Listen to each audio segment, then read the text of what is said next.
12 స్తంభాల పందిట్ల ఉయ్యాల పడుకున్న సాంబయ్య లగరా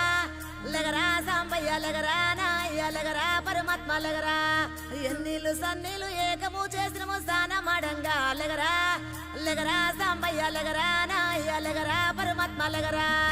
మల్లెలు మాలలో నీకోసం తెచ్చినము అలంకరించంగా లగరా